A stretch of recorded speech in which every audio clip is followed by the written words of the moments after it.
চারপাশে হাজারো ব্রাজিল সমর্থকের গর্জন। হঠাৎ ভিড়ের মাঝখান থেকে বাঘের মতো উঠে দাঁড়ালো ছোট্ট এক আর্জেন্টিনা ভক্ত।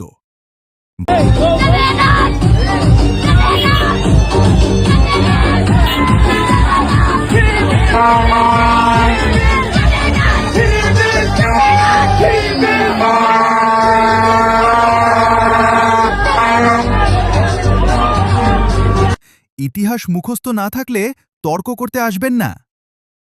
শেষ পর্যন্ত কথার লড়াইয়ে ব্রাজিল সমর্থক চুপ, আর ছোট্ট আর্জেন্টিনা ভক্তের বিজয় উল্লাসে মুখর হয়ে উঠল পুরো পরিবেশ।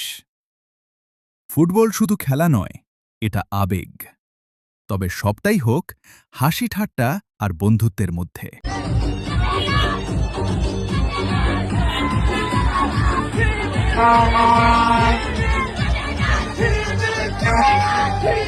Bye.